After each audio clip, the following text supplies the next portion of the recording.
Boom, and just like that, it's Wednesday night. Wednesday night, Tech Talk Live, brought to you by Mr. Woff Racing, who just happens to be in Canada right now. He went to so he drove that car from Springfield, Tennessee to Montana, did a drag and drive. Now he's in Canada, going to do another drag and drive. Then on his way home, he might even do another drag and drive.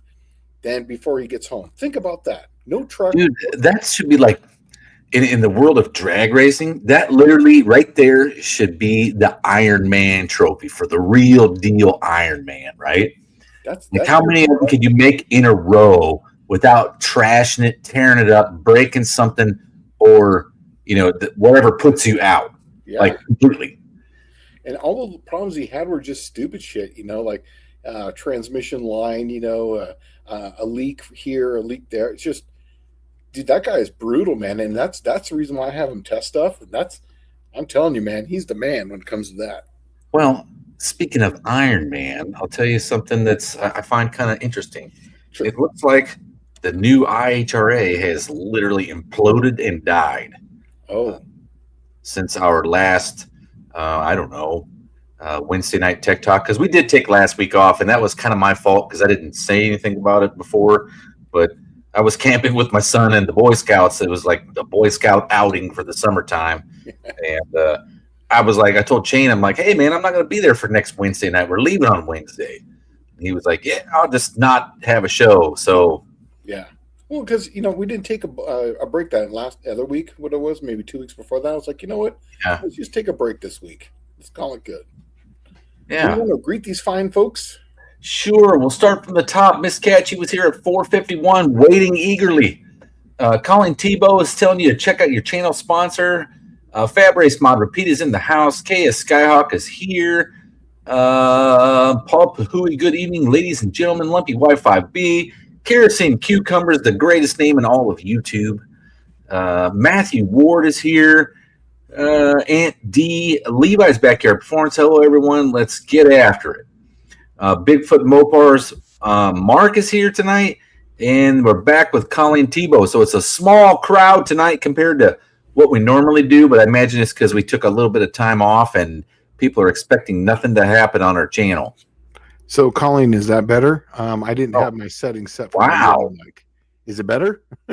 Dude, it sounds like you're almost inside my ear. Oh, I'm sorry, man. It was I just turned my computer decided to do a reset, so all my microphone settings just went away. And when I saw her on there, it says I can barely hear Shane. I was like, oh, that means all my settings went away. So I had to set them while you were doing that. So I apologize.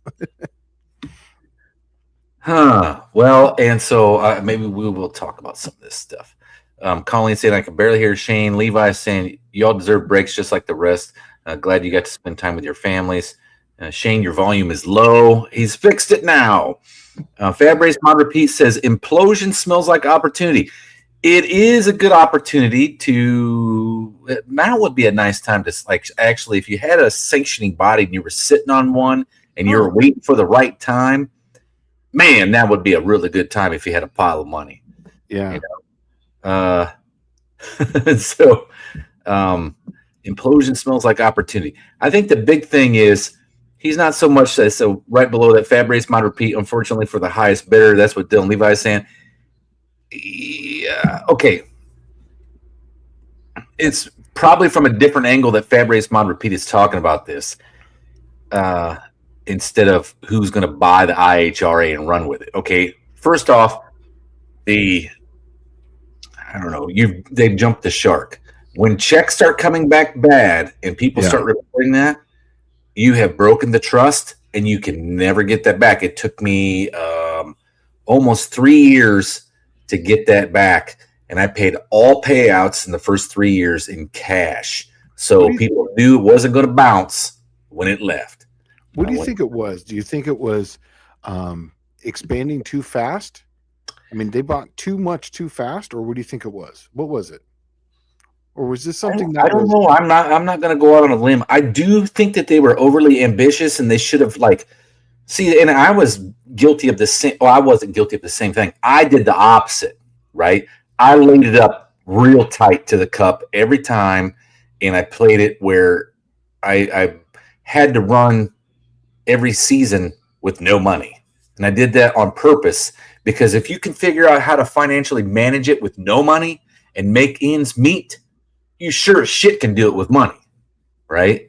So I did the opposite of what these guys did, and I didn't let anybody in at all. But see, I saw when I bought the AHRA, it had just went through the hands of the guy I bought from. His name was Rod Saint. And Rod had let a bunch of people in there to help him out, and they were all there to help him out. Man, it wasn't even 2 months later, people running off with the money that they raised and burned the association to the ground to where no one wanted to use it. And when I got it, man, the name was tarnished really, really bad. And so I don't know.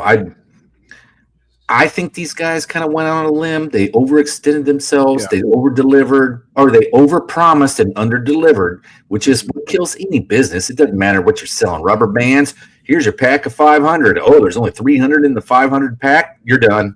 Yeah. No one trusts you anymore, right? Yeah. It's so easy to get burned.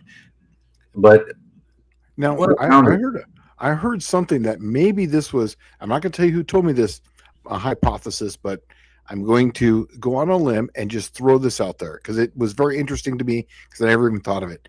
Do you think that maybe they bought all these tracks for a land grab? Well, okay, that's come up multiple times, and I'm not going to say anything on that. But what I do know is if you go back and you look at the first new IHRA shirts, on the right sleeve, on the passenger side sleeve, is XAI, which is Elon Musk's AI company. And they use data centers to make AI. Yeah. Right? And I think there's a little bit more to it if you dig down into it. I think maybe the Elon money dried up. I think maybe, but hypotheses all out there. This guy was already building data centers for XAI to begin with. That's where he got the piles of money, right? I'm kind of wondering if something just didn't go right the way it was supposed to work out, or a land deal fell through, or because he's building data centers. So he's got the equipment to overhaul these tracks, right? Or the means to at least do it. I don't know what's happened there. Maybe they overextended themselves and he's unwilling to borrow money. Or I think what has happened is he has put the leadership role of the organization in somebody's hands and gave them not enough, they didn't know how to lead it. They had, he had like what they call it in the Navy when you get not enough chiefs and too many chiefs, not enough Indians. Well, they call it where the inmates run the asylum. Oh, right? Yeah, right. That's what they call it. Yeah. And I'm kind of wondering if something like that has happened where, they overextend themselves out. We're going to fix boat racing. We're going to fix stock car racing. We're going to fix drag racing. And then all of a sudden, they didn't fix anything because they were so spread out that nobody was even focused on one thing. Yeah. That's where I was thinking, I was trying to do one thing and I was trying to find a happy medium, like something for the regular guy, not this super high end racing, type of thing. You're looking for classes that meant something that anybody could run in. That was what I was trying to create, was a racing organization that was virtually for anyone. Yeah. Right. Not the high end group, not the big money group, not the Stacker and Toter Home group. They already had their racing organization. There's still rules in the NHRA that your car has to be fully painted. And the quality of the paint job is still subject to the tech inspector. Yeah. Right. And that's one thing that I've never liked, because the price of a paint job is no longer $2,000 or even Earl Scheib $200. Nope. Right. I'm certain that an Earl Scheiber is probably costing you about $1,000 now. And a real deal paint job is probably $15,000 to $20,000. Yeah. That's one thing that for some reason, a car that has no license plates or insurance on it, we mandated how it has to look. It's ridiculous. Yeah. And it's like, I think we're missing the point here. Yeah. And I see Andy slid in here, and hi Andy, and it's glad you came in because I actually have this. I see Andy is creating a Dyno Club, Dyno 3 hours for 250. That is awesome. So Andy, if you want to expand on that, I've never heard of that, and so you're here. Explain to us what's going on. If you can put it in the chat, and we'll read it out here. So, yeah, did you hear anything about this at all, or no? No, this is the first time I'm hearing this, and I watched Andy's latest video with the 85 Mustang GT. Mhm. So I think that was probably the latest one that I've seen. If he said he has another video about a Dyno Club, that would be kind of cool if he wanted to fill us in. Yeah. So on a separate note, I actually was dialed in my bell housing. Did I tell you that? You told me that you had got your pins. And I literally, the very first setup, I got it so that way it's 0, 0, half a thou of run out. First try. That's pretty good. Yeah. That's pretty good. And then I built a short block last night. So I have a short block now. Cam is in and degreed. And basically, I was going to try to get the head on and everything and bolt that all up because I have family coming in this weekend, so I can't do any work on it. But I was trying to get at least an engine assembled so that way in the next week or two, I can put this thing together and get this damn thing on the road.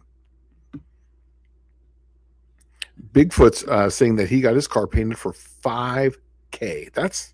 That seems high, but that's actually a bargain. Price these days.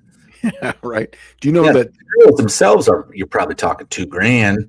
Yeah, the Cookie Monster, I painted that in 2006, and that was $7,000 in 2006. You know what I thought would always be really cool is like if we took our community here, let's say the Wednesday Night Tech Talk community decided they wanted to do all hands on deck paint and body, right?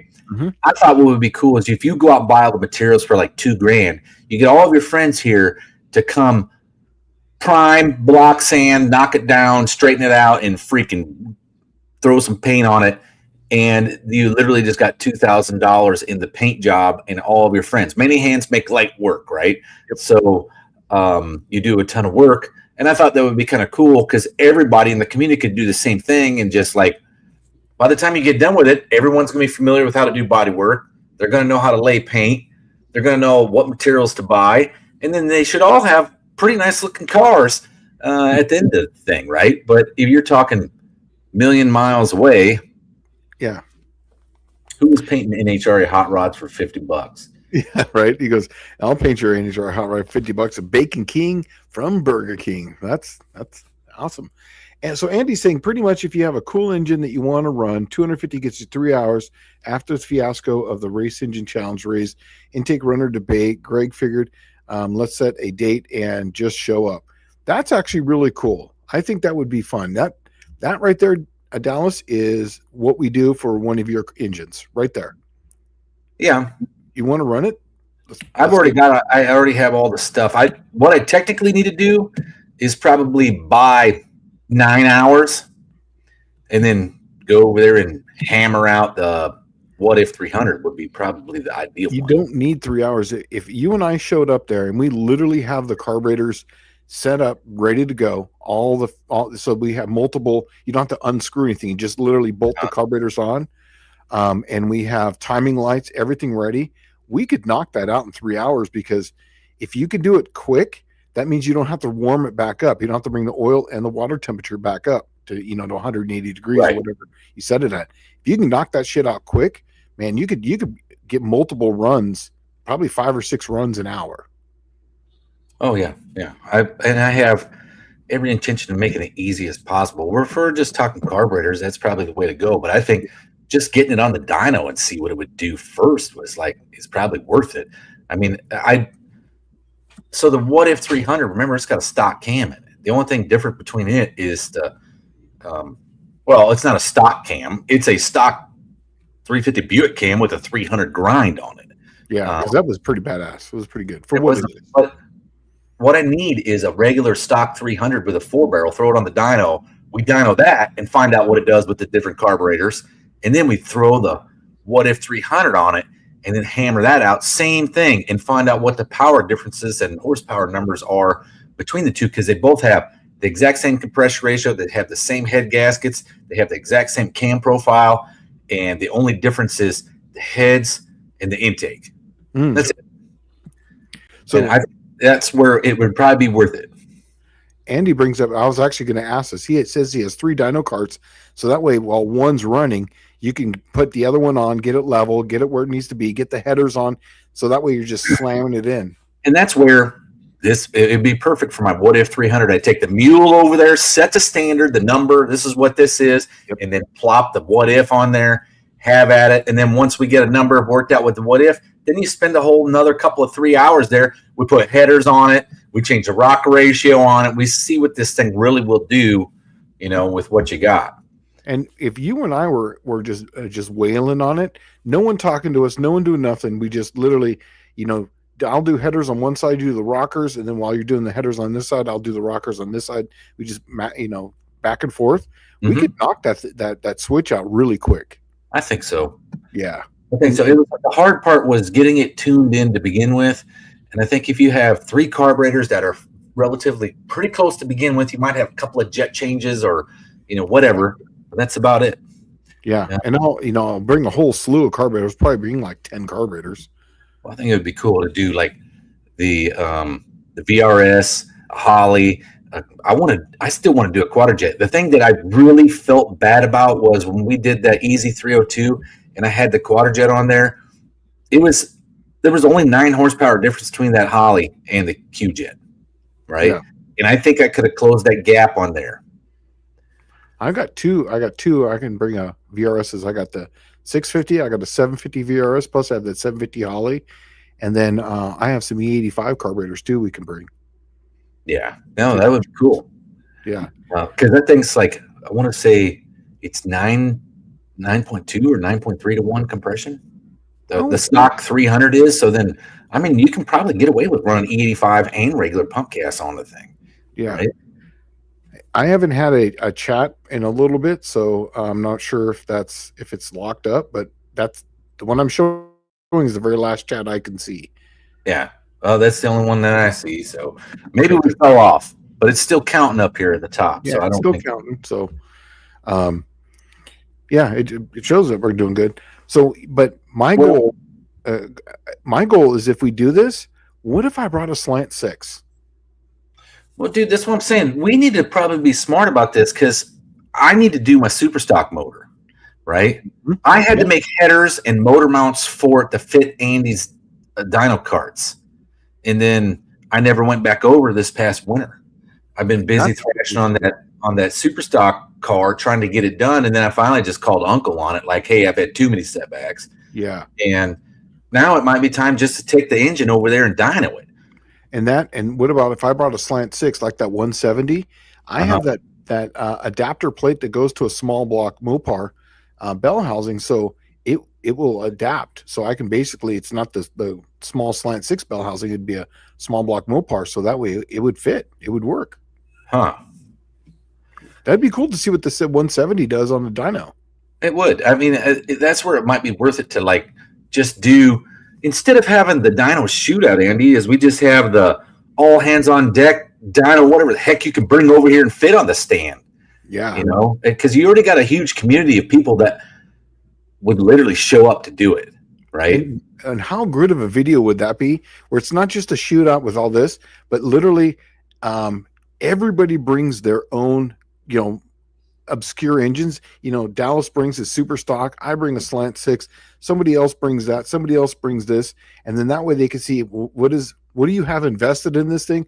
What is it making? What's it for? So people can see a whole plethora of engines run. That would be an awesome video. If we think about, all right, I got probably 4 I could take over there right now. I got the super stock 350 Buick. I got the What If 300 Buick. I got Clint's long rod Wildcat 355. Yep. I have a complete bone stock 70 stage 1 455 Buick, right? Bone stock, carburetor, distributor, the whole 9 yards.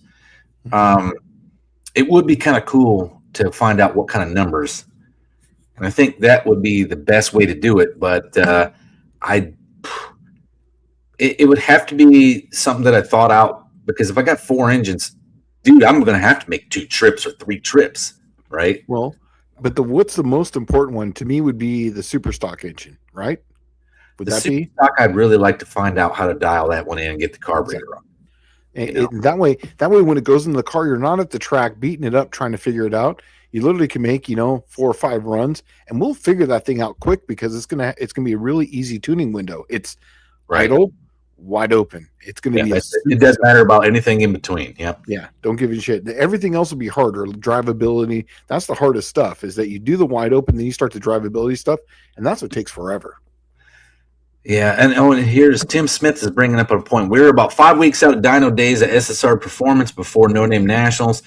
Plenty of fun and shenanigans in store. I was actually going to bring that up when we started talking about the Andy doing the dyno thing. Don't forget, this is happening. The plan is August the 29th. Now, will I have anything there? I don't know. I probably not. I'm not going to lie. I'm starting to get to where my family life is starting to impact everything else. And then I'm also starting to get to the point where I start school in August. So that's going to start impacting everything else too. And I'm going to be showing up there. The reason why I'm trying to haul ass and why these Dalapas is such a big kick in the nuts is my goal is to bring the Lizard King up there and put it on the dyno and run it. That's the whole point of this. So I'm really pushing for that. In 5 weeks, it means I'm losing this weekend. So I've only got basically 3 more weekends before the weekend that we go. And then I'm going to be in California, August 17th through the 19th, at the Foundry out there for that week. So I'm losing that time too. So I got to get back a lacking. I need to do the same thing. I have a contingency plan, and I'm not going to say what it is, but it's just a contingency plan for No Name Nationals. I'm going to show up with something. Yes. Right? I would like to have said contingency plan at SSR Performance to dial it in to see if I can get it figured out and everything kind of working the way it's supposed to. So now Bear Rose says that that the 170, in his opinion, has potential with the shorter stroke. I agree, and actually has a shorter rod. Dallas, it's got a 5.7-inch rod. It's not a 7-inch rod. It's a 5.7 rod. Well, you, me, and then now Bear Rose are all on the same page, because this was the original one that was put on paper. And when they originally sat down and did the engineering behind it, it doesn't have any Band-Aids on it. Yeah. Right? And the 225 and the 198 were literally Band-Aids to make it bigger, because when they made the 170, they said, give me the same thing that the 170's got, only more. Right? Well, that engineering behind the 170 was the ideal primo math. It's got a comparable bore and stroke. Yeah. And here's the thing too, is if you didn't catch this 2 weeks ago, I released it then. This is the engine that's going to go in Plan Z. That's the reason why there's been kind of a hold off on this, is that me and Dallas, we talk pretty much every morning, and we've been talking about this 170, and Dallas has been saying that's the engine to use, that's the engine to use. And he's right. That's what I'm going to do, is I'm going to put that in there, and I'm going to run it NA first. Then I'm going to run it turbocharged with the suck through, and then I'm going to turbocharge it with a blow through, and I'm going to run it, and I'm going to run it in stock form NA first. Then I've got pistons that I can put in there.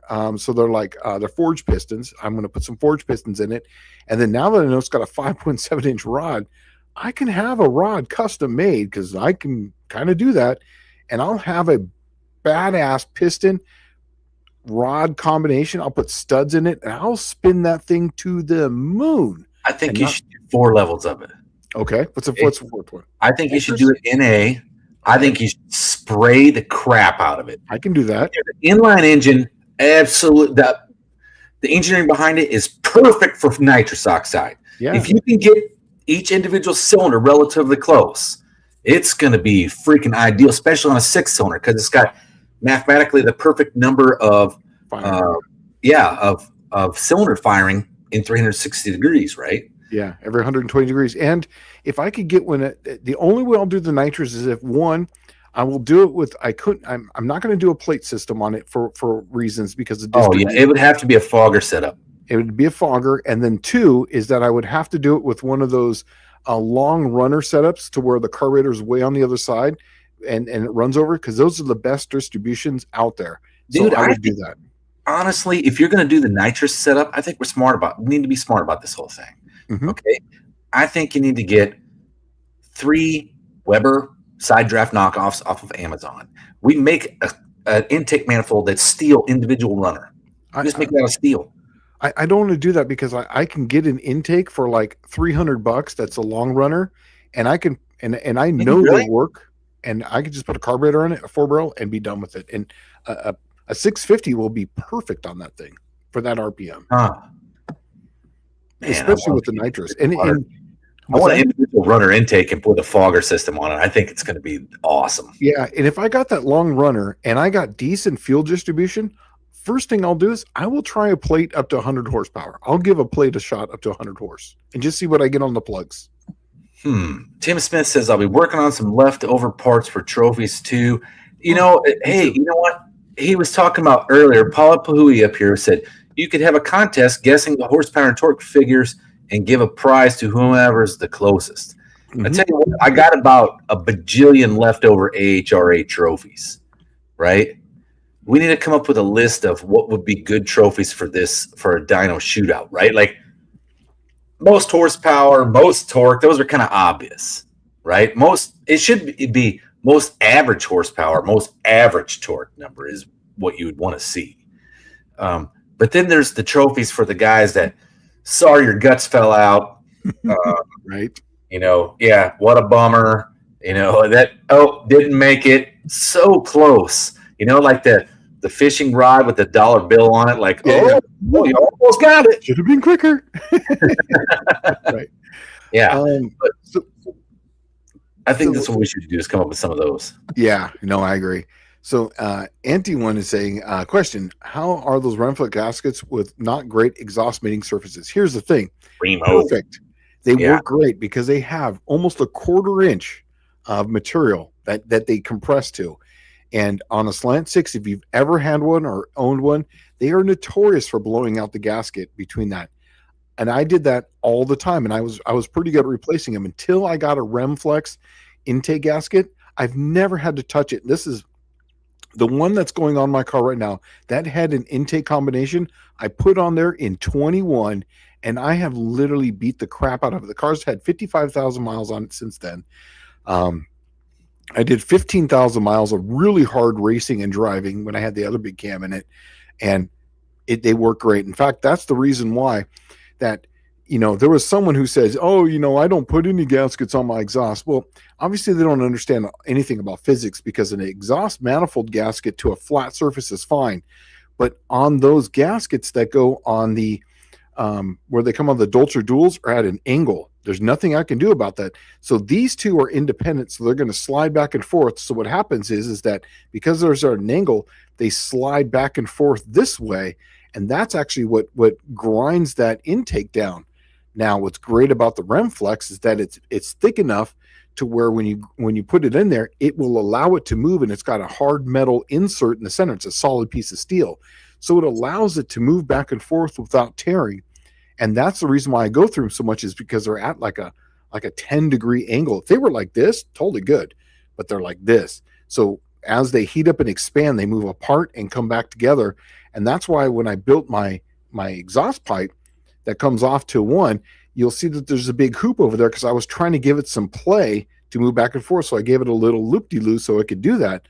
But even then, it's still tearing gaskets. So they work. They are amazing, amazing gaskets. I love those gaskets. And whoever made them, but we ended up meeting the daughter of the guy that created it, and she's the one that made it into a company, right? But literally the best gaskets out there, hands down. You put it on there and you never worry about it leaking again. Now, they'll last probably 40 times longer than a header gasket.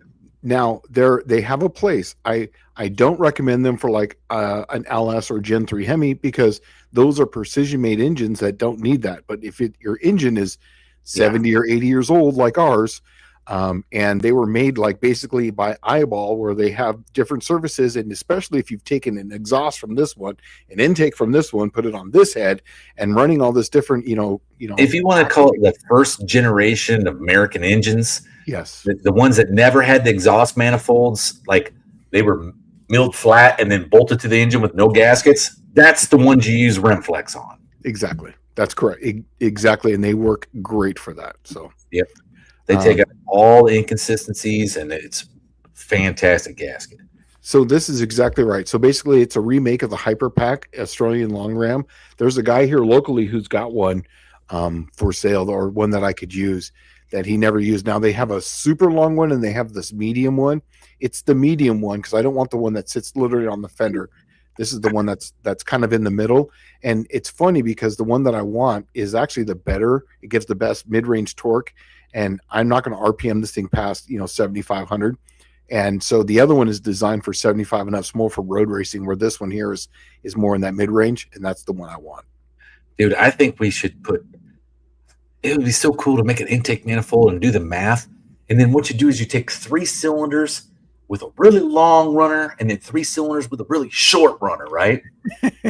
And then we could put, instead of the cheapy Weber side drafts, we use like a freaking Harley Davidson Mikuni, like a Mikuni individual, and you tune each individual cylinder. There's a guy on YouTube who has one of those. He basically made an intake runner that's just tubes that comes off, and then motorcycle carburetors that are just on the side.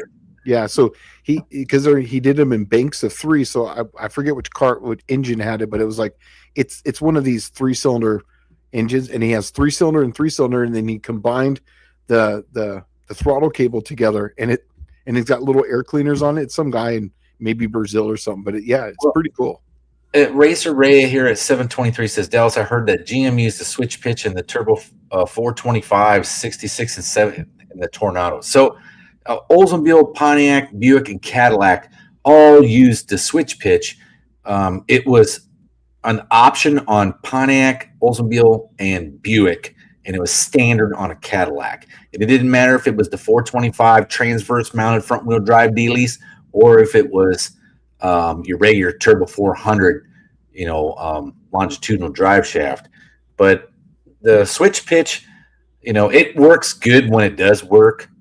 It's just, I don't see any relativity. I do know for a fact my switch pitch stopped working on our trip back from Michigan, and it went from getting about 15 miles a gallon to 11.73. So I don't know if the converter is just really low stall when it goes to low stall, and it lugs it harder.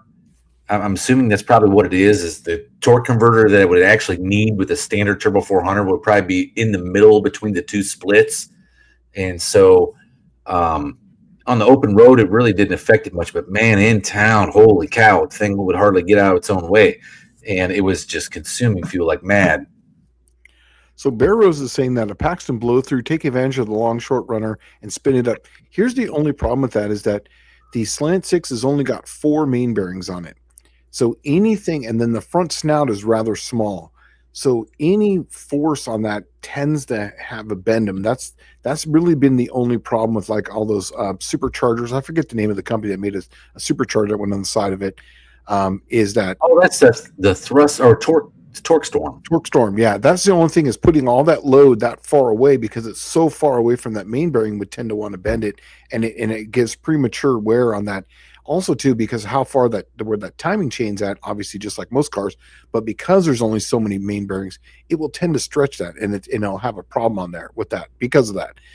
So that's the reason why they really like the turbos, and it's a really efficient setup for those, because you're not taking any power to make power. It's literally at that point technically free power. It's just exhaust that's spinning it up. Oh, I like this one too here. Strangest combination award. Yeah, that would be good. Yeah. I think we should probably, as a community, kind of go out and make these awards. And what would be neat is if we could do this like, August the 29th over at SSR Performance for Chassis Dyno, and then maybe later in the year do it over at Andy's place, same kind of awards. Where it's just like where you have Dyno Day or Dyno Week or whatever you want to call it. Yeah. That would be kind of cool. And then here's what that I think is super neat is that up here, if you look at who threw their hat in the ring right at the get-go, Andrew Nelson sends to Andy, email sent. So you know there's some like gnarly combination going together for that. Yeah, yeah. Also here, for a name first time I've heard this, David James. Is this David and James? Well, I think he's on here actually quite often. Okay. I haven't seen it, so I apologize. Need my transmission replaced. Any suggestions? 97 Ford Thunderbird 4.6. Okay, these are the AODE, or what they ended up calling, I think, is R470W. I think that's the same transmission. I don't have an answer for that one, man, unfortunately. And well, the one that I used to lean on hard when I was doing Fords and I was doing these AODs and AODE stuff was Lentech. They were up in Canada. They were absolutely killer automatic overdrives. If you're just looking for a stocker, good luck. Just find somebody locally that has a decent reputation. But that's a decent transmission anyway. Does John Cope do the E4ODs? Does he do those? E4OD, but this is not E4OD. It's not that? No. Okay. This is in a Thunderbird, so it's the small car. It'd be equivalent to like the C4 with an overdrive. So you're looking at AODE, I think is what this one is, which is the AOD transmission with an electronic lockup. And then I think the name changed to R470W, but it's the same transmission, I do believe. Okay. Yeah, well, John's already gotten. He's asking where he's located at. So, yeah. So here's one. 30 years ago in Arkansas, there was a guy with a Datsun 260Z that I believe was bored and stroked. Very custom, had 6 individual carburetors and runners, sounded just insane. That would be awesome. Yep. Yep.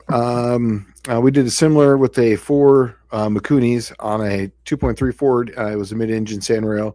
That thing was stupid quick. Yeah, because you're going to have the instant throttle response. I did one with I think it was a Kian carburetor, and it was a pumper carb.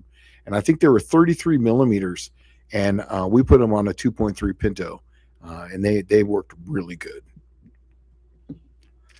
Oh, Plymouth on Plywood says, "Hi guys, I made a time change. You got me. I'm in Michigan now. Well, hopefully you're not permanently in Michigan, but if you're up in the UP, go see Thumper. He's up that way." Yeah. So Dylan sent me a video of something running. I'm not going to say anything, but he's saying that he's really pushing to get the heifer ready to be ready for the dyno day, but he's not sure if he's going to make that deadline. Well, I'm pushing myself as well. I lost 3 weeks waiting for dowel pins, but I did get some other little things done that I never would have got done, and now all the doors open and close with a click of a button. Just so, yeah. Oh. Johnson Cope would probably do one. So there you go. That's what I figured. There you go. Yeah, the R470W is actually like a really good transmission.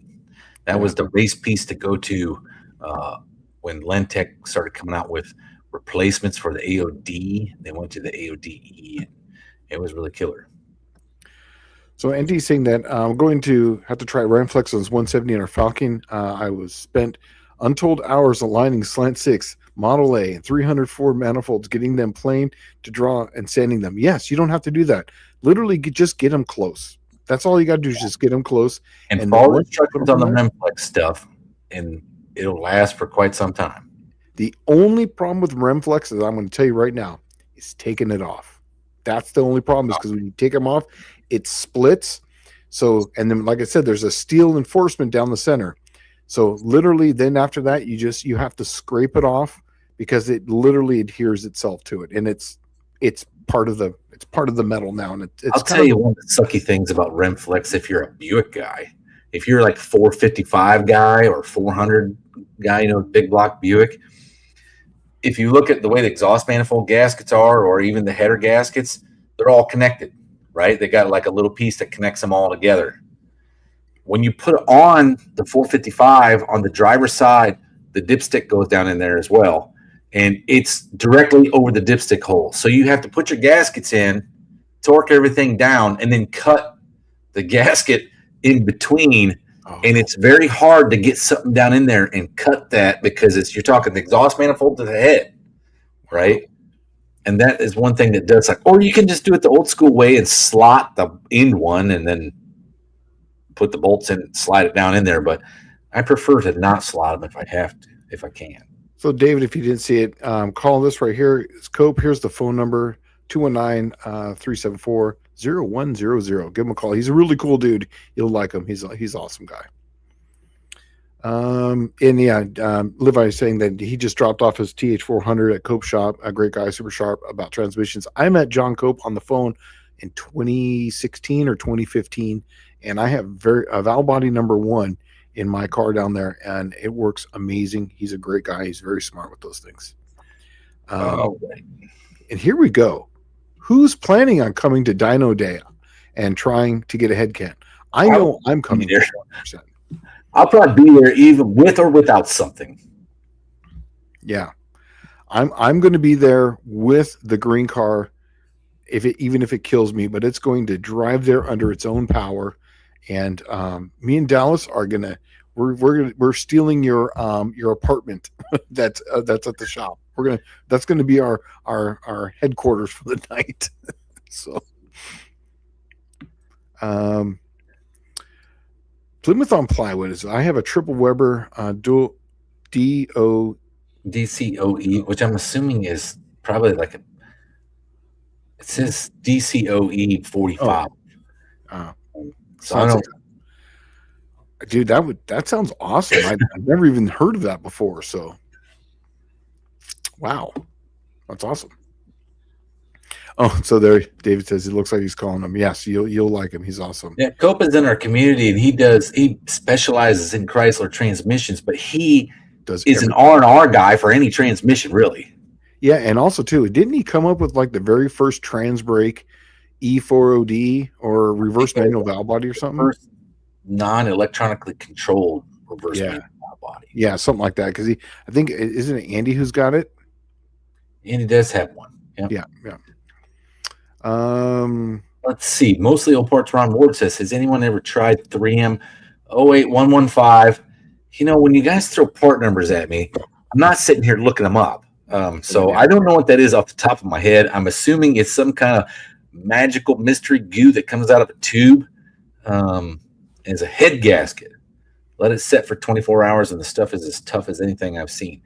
Wow. The advancements they've made in the past 20 years in like epoxies. It's amazing. Just, when was the first time you saw panel bond? Yeah. That was when when things started shifting, right? If they would have had the technology they have now, when I did my concrete in my block, there would be no concrete. It would be epoxy, because they actually have epoxy that will harden to have the same frequency and resonance as cast iron now, because concrete doesn't. It's hard and dense, but it has a different density, so you have to be worried about frequencies sometimes about cracking it. So, but epoxies, man, you don't have to worry about that at all. And I wish they had that back in 2016 when I filled that block. Dude, so guess what this stuff is? That part number. What's that? Here it says Amazon 3M panel bonding adhesive 08115. That's what it is. It's panel bond epoxy. Oh, okay. So that's what he's talking about there is hardcore panel bond epoxy. Oh, dude. Hey, I got something interesting from my 63 Buick too. I wish I would have had this like a year ago. Right. Yeah. I'd probably be much further ahead than what I am now, because I wouldn't have wasted a bunch of time. I got another hood for it. The only problem is the hood is rusted out in the front. So I got to take two and make one. And I can't quite determine if I should make the mold off of the first one and then cut it out and weld it into this other hood, just so I have a metal hood, but do I even need it? I don't know. But I got it. The price was right. Free $99. Free 99 is the best. So yeah. Dizzy's saying that, I'm not going to change subject. I'll glance over this. He said, Shane, seen the Big Boy 4014 at the museum transport as it went by. Big Boy 4006 is at the museum. I took the kids to go see 4014. I think it was last year when it went through Arkansas. And 4014 was the very first Big Boy I'd ever seen. That was actually in Los Angeles, was actually in the parking lot there. They have a Museum of Giants there. They have a lot of really large UP and Southern Pacific locomotives there outdoors. And so I've sat in that car, in that locomotive many times because they would do walkthroughs in it. And when I was younger, they would allow us to climb into the firebox at that point. So that way we could paint it and keep it greased up inside there because I was part of the club. So I've been in the firebox at Big Boy 4014. So not too many people could say that. So yes, I'm very familiar with it. So Dylan seeing that Ryan, if the heifer is done and he can get off work, he'll be there. I can tell you 100% I'll be there. And I'll tell you what, is that I'm going to start making posts about it. Now that we have a confirmed date, I'll make some shorts about it. And if everybody makes at least a few shorts about it, maybe we can get a decent amount of people there out of our group, because I will definitely do that. As long as you don't mind me giving out your address or your shop location. And then what's the cost going to be? Is it $100 a person, or what's it going to be? I don't remember what we came on. Oh, here we go. This is for you. Buick Smith says, Tech, what may cause rear end shaking, maybe binding at only anything over 70 miles an hour and only under full load? Big HO 52 rear in a 1970 C20 Chevy. Bushings okay, new shocks. This rear has a preload adjustment on the pinion. Does this have floating axles? Well, that's what I was just going to ask. Is it a floating axle rear end or not?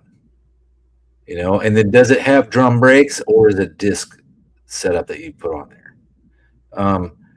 I'm going to tell you right now, I don't think it's your preload adjustment on the pinion, because you would have also other things happening too. Like you'd have serious whining if the pinion bearing was preloaded improperly. And the other thing is, I've seen preload be off so much that you could literally turn that rear end, like the input, you know, the pinion, 3/4 of a complete circle before it even binds up and the damn thing doesn't jump all over itself. But here's what I think might be happening. I think it's a full floater. And I think what's happening is the hub bearings are bad. And when you stand on it, it loads them and it side loads the drum and it's biting the brakes. I've had that. And option number 2, I would say, is probably pinion angle. If it dropped or moved or something, I've also had that. But exactly what you said is exactly what I've had before, is that the floating is that they came out of adjustment just slightly, and it was every time under hard acceleration, it would turn it, and it would literally make you could smell the brakes burning under hard load, because that, especially when you're going up a grade and towing. Oh yeah. So I think it's just pitching it out far enough that it's starting to bind. And I think that's what you're dealing with. Oh, and he does say that it is a full floater, by the way. Check the brakes. It's a simple thing. And then check your pinion angle. I would check those 2 things first. That's the first thing I would do, because they're simple and they're easy, and just eliminate the easy stuff.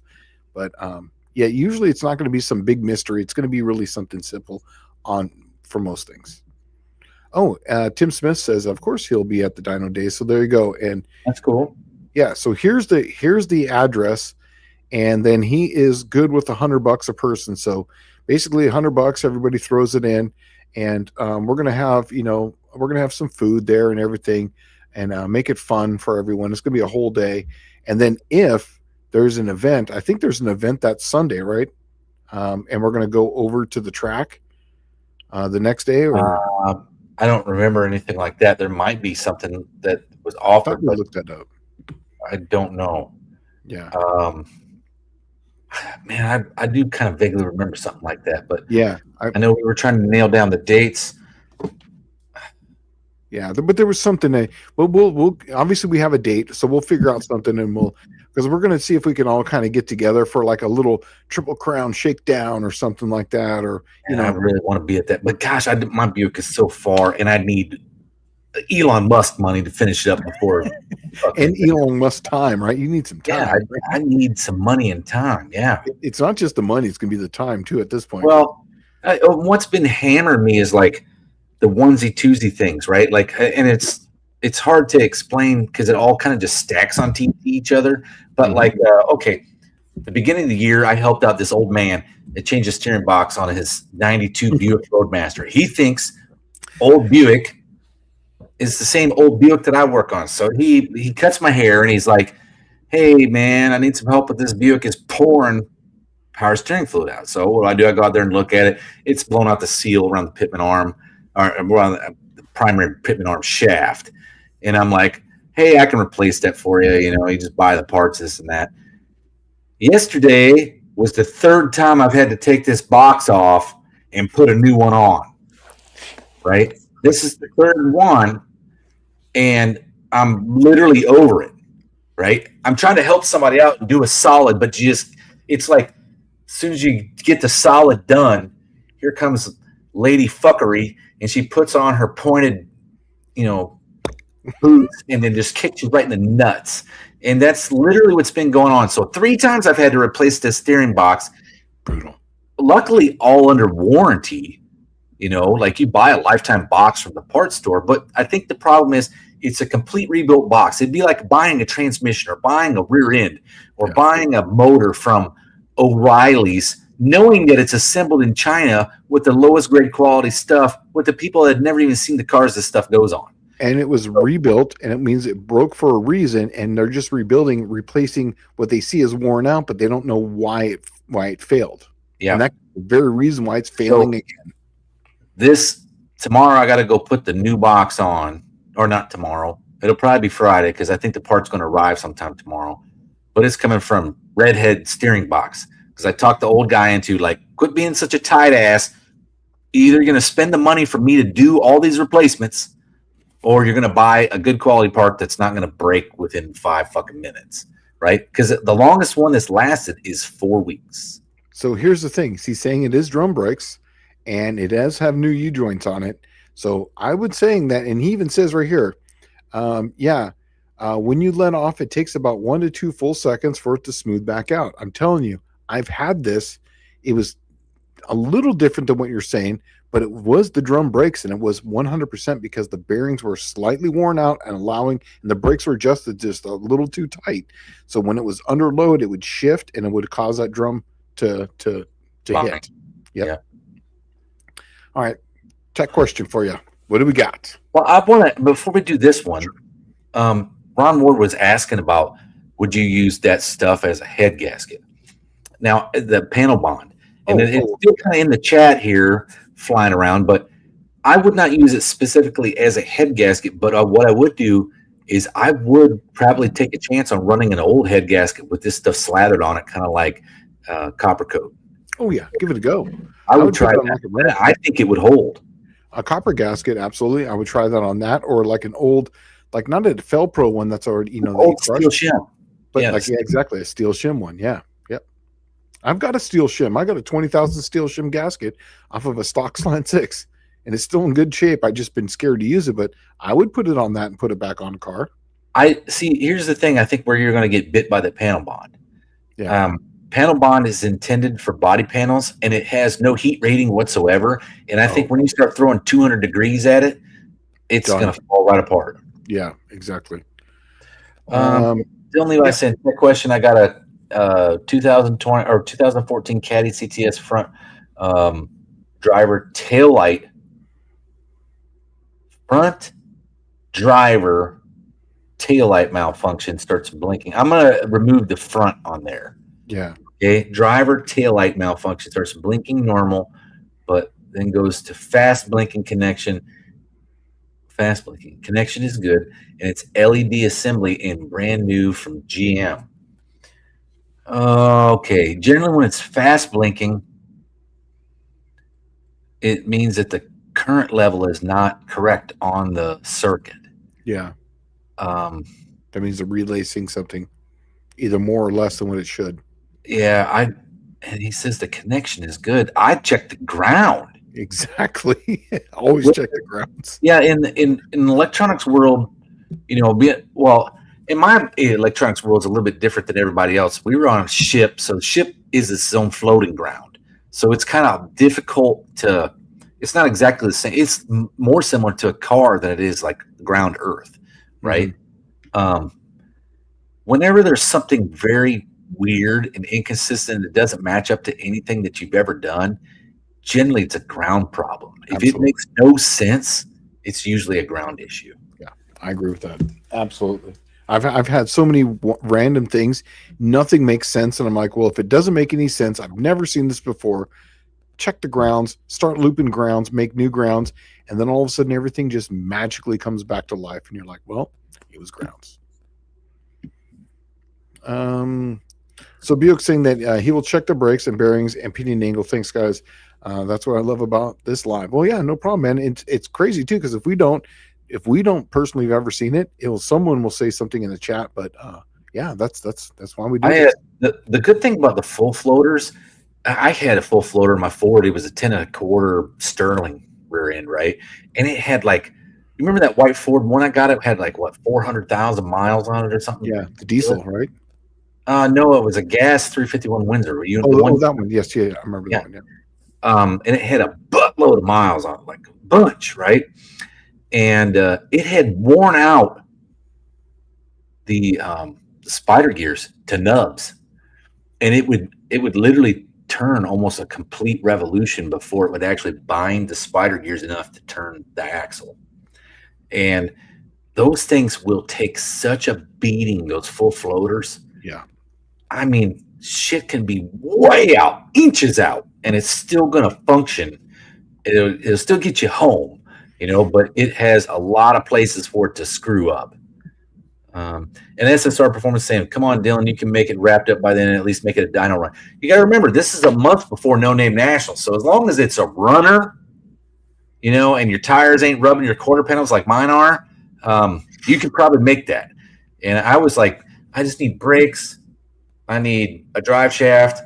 I need lower control arms. I need brake lines. There was just too much stuff for me. I started listing it all off. I'm like, God, I'm going to thrash just to make the dyno and then come home and thrash to get it ready for the No Name Nationals.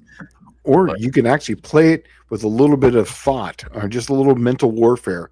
You can go there, set it up so that way it's one setup, and you're like, oh, you're putting out like say 400 horse, and then you've got the real setup at home, and then you come out, everyone's expecting you to have that, and then you show up with this monster. So you could play it that way too,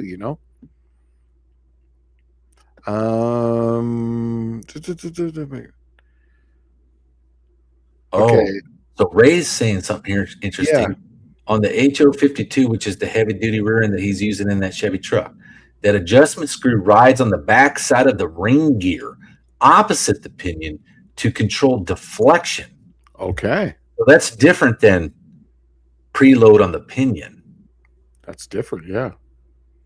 But if you were running that one too tight, it would probably just chew that screw right off. Yeah, but that would be something that would be all the time though. Like not just over 70. Not just under load. You're right. Not just under load and over 70. I think that over 70, you're getting a harmonic. I think it's a brake or pinion angle thing. That it just makes sense. Dizzy's saying, what's the date for the dyno day? August the 29th. Yeah, it's August 29th. I believe that's a Saturday, isn't it? Uh-huh. We were looking at, I think it was, 29th through the 30th. So we were just going to be there the 29th, not doing anything on the 30th, just the 29th. But it's that weekend of. So, yeah, the 29th is Saturday. Mm-hmm. Yep.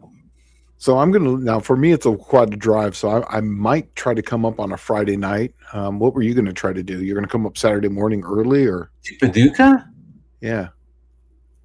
Isn't it like 4 hours for me? No. It's probably like maybe 2. 3? Okay. How far is Sykeston from you? 2 hours. 2 hours and 30 minutes because I got to go through Memphis or whatever. Well, 2 hours and 30 minutes. If you drive straight up 51, can't you get straight up 51? Yeah, but that's really slow though. That's a slow way to go because of all the lights and the Dyersburg, all that. Yeah. It might be 3 hours for you, 3.5 hours. Yeah. Because they are farther north. But see, Sykeston is almost directly north of you. Yeah.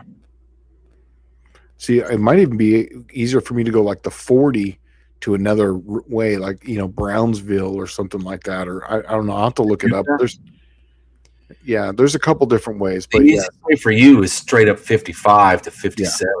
yeah, And that's take 57 over to 24. yeah. Probably. But the only thing about that is I'm going west to go north to go east. You know, that's the only thing.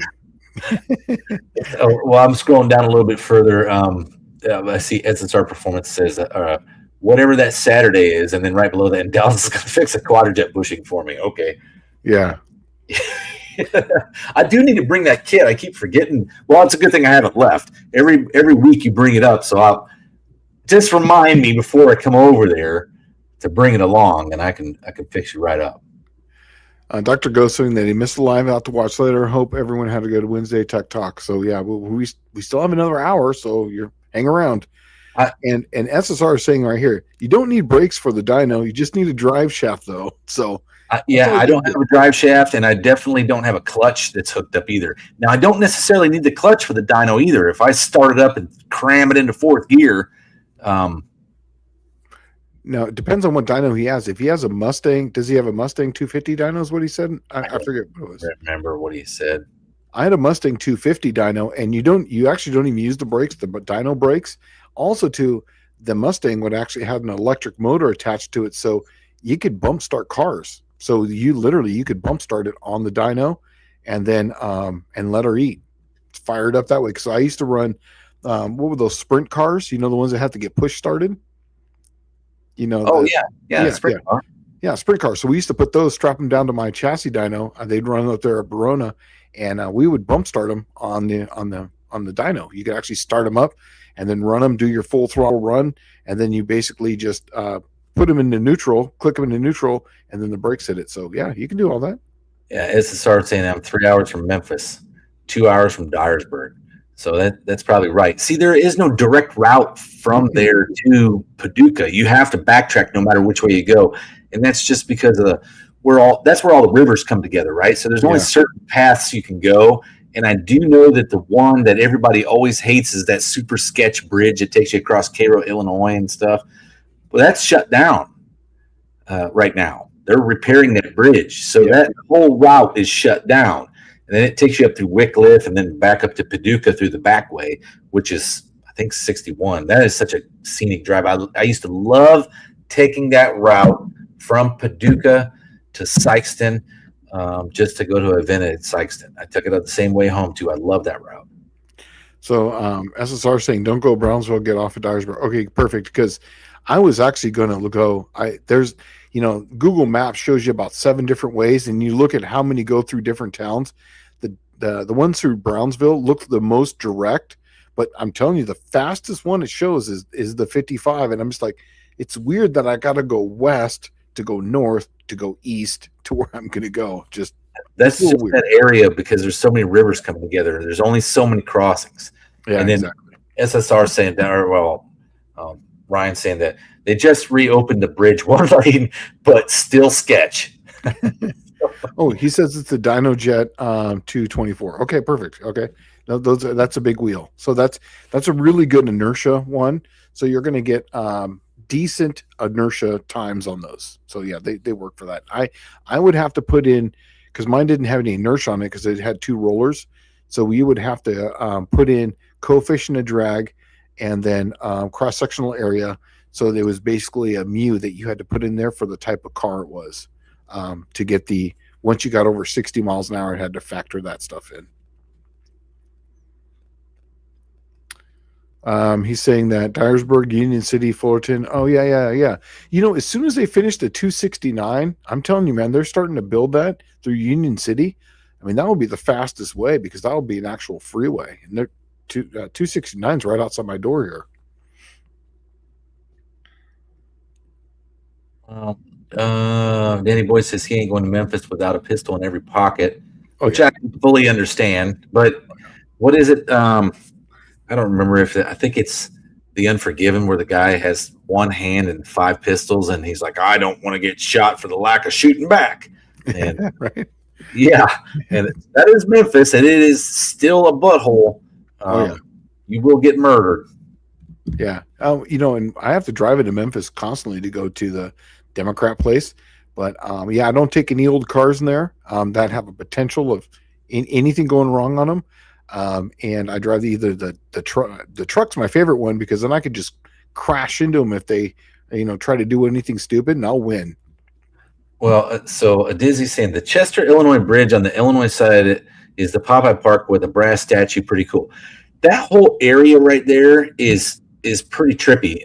If you don't know the history of it, that Cairo, Illinois spot. One, Cairo, Illinois was literally like a sailor town because of all the river traffic that used to flow up and down that river, right? So it was always like a military, or not military, sailor town. It's like drink to the foam, and then go out and find some women and chase women and the whole 9 yards.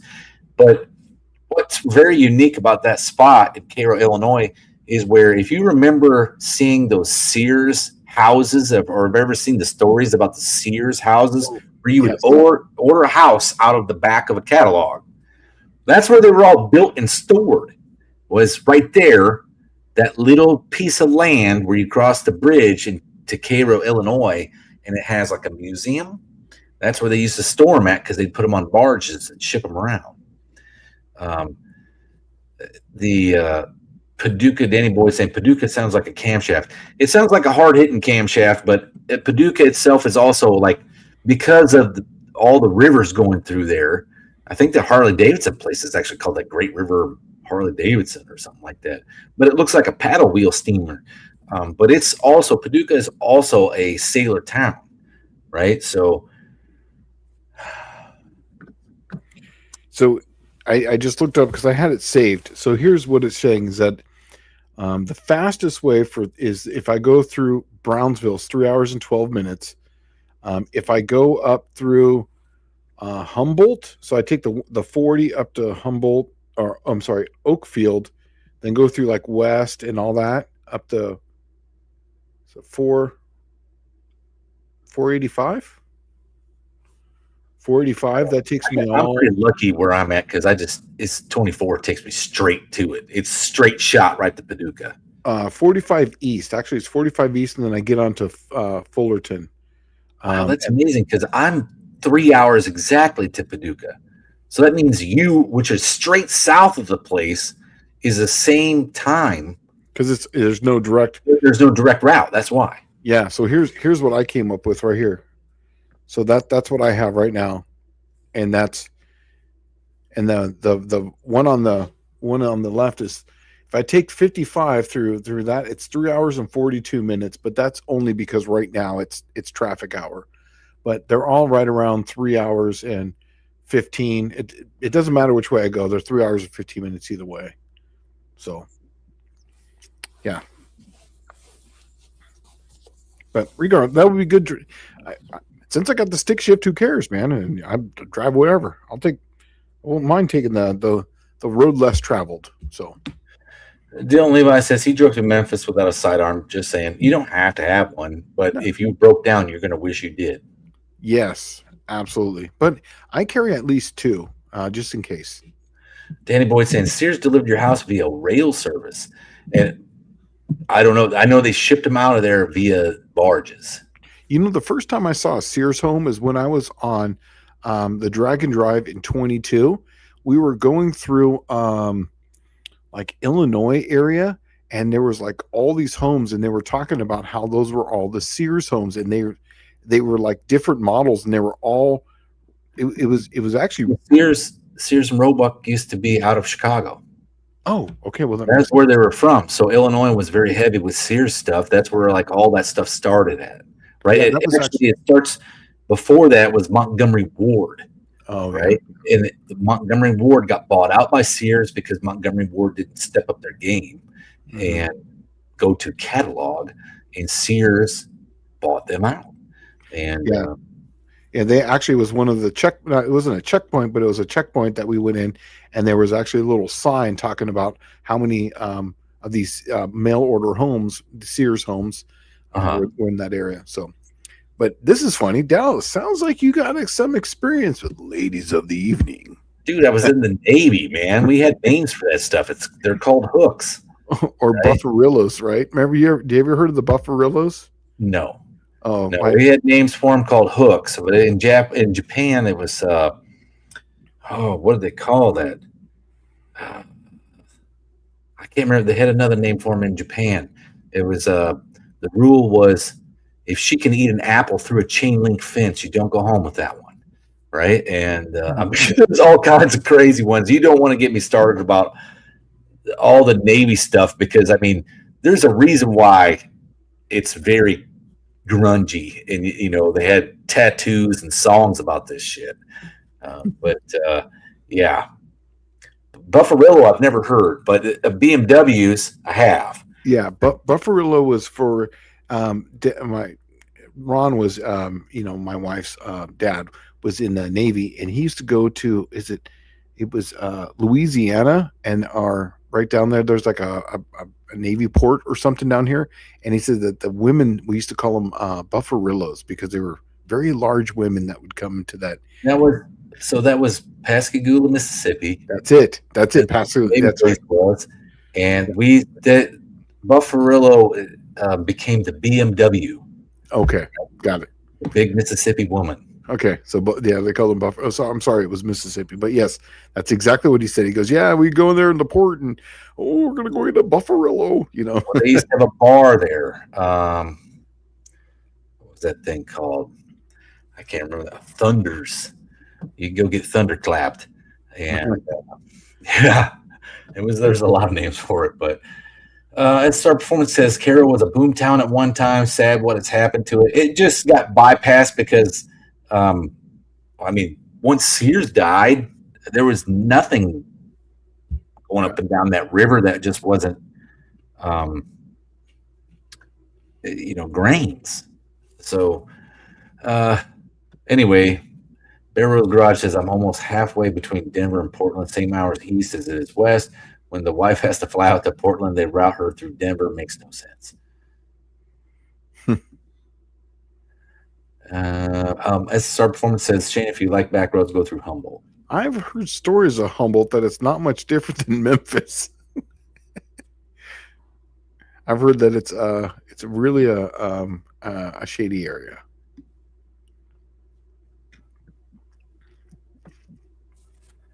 Oh, Levi's saying that my parents once owned a Sears home as a rental property. Houses was neat as hell. Dude who owned it was like a lifelong carpenter, and it just showed beautiful house. That's awesome.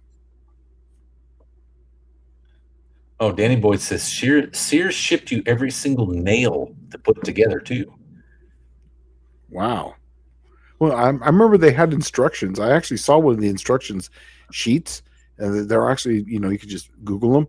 And it was actually really cool to watch. It's like literally step 1, step 2, step 3, do this, do that. And they actually had a pre-house setup, like, foundation requirements and everything that you would have before it actually even arrived. Yes, me love you a long time. Yeah. Let's see. What's on the 2B said, speaking of buyouts, did you guys happen to hear that O'Reilly's buying them? I heard that it was in talks. I haven't heard anything's gone through. This was 2 weeks ago on our Wednesday night Tech Talk. This was the topic of discussion. And since then, the IHRA has imploded. So Buick Smith says, my uncle has a Sears kit camper from the late 50s. Whoever built it from the ground up and never cut out the wheel opening. Still has the original tires on it. Speaking of the 50s tow behind campers, did you ever see the episode where Farm Truck and Asian built a camper that had a car inside of it, and it looked like it would have it connected to a truck, and then it would come off and it would drive around, and people. Yes, I did see that. That was awesome. Yeah. Yes, he goes, Humboldt was known for growing weed back in the 1980s, but that's Humboldt, California, not Humboldt, Tennessee. Totally different place. Or is it Humboldt, Tennessee? Yeah, Humboldt was definitely the because that was up in the mountains, and it had really nice air and lots of moisture, so it was totally perfect for growing the devil's lettuce. So let's see. Bossborn 429 said, Dallas, how about the Geedunk wagon? Yeah, the Geedunk wagon. Geedunk is a name for snack foods.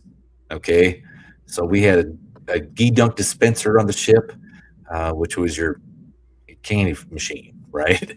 But then they used to have the ghee dunk wagon, which got changed to somewhere in the 80s or 70s, the roach coach. So the roach coach is on its approach. Right. That's what they would say over the ship's 1MC, you know? And then, of course, that guy, whoever said that, he would no longer be standing that watch anymore because he'd be fired from it. But that's what they do. The roach coach is on its approach. Dylan's saying that we should all go to the Oasis Grill there in Kentucky. Okay. I don't even know how to pronounce Cuttawata. Cuttawa. Cuttawa. Okay. Yeah, well, okay, so a lot of these Midwest names, if you didn't know this, if you go up to like Michigan, they're all Indian names, Yeah.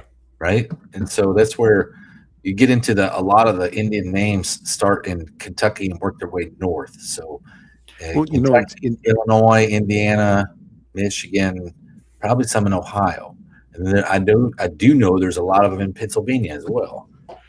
now I'm used to the Indian names in California, but it was a different type. It was It's more of a different Spanish. dialect, right? It's a different dialect. So I'm used to that. So when I see these, I don't even know how to pronounce them because I'm used to like the Escondido or the Poway or the El Cajon, and like what says what. But I don't know here if that W is a W sound or what. Like in for like the Spanish style, Indians, the J and the H, makes that sound, right? So I don't even know like where to start on that. So Danny Boyd says the maggot wagon is the I've never road. heard that one.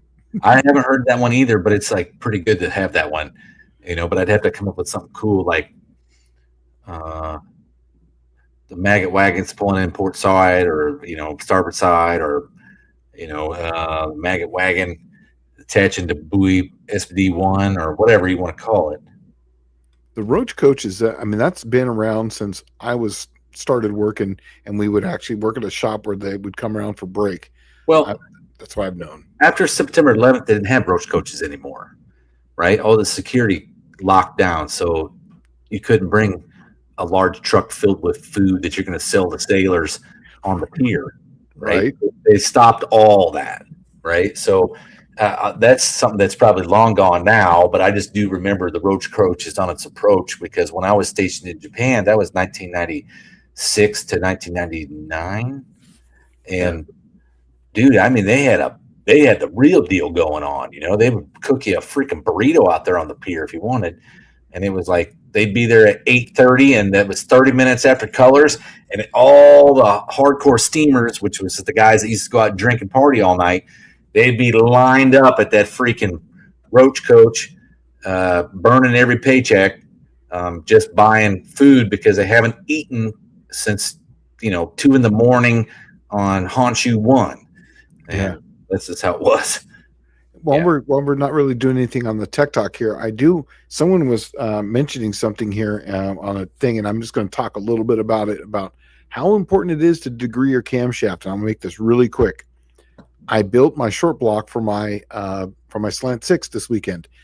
I know for a fact that cam that dial is exactly from the intake center line 106 degrees because I checked it on the Alco.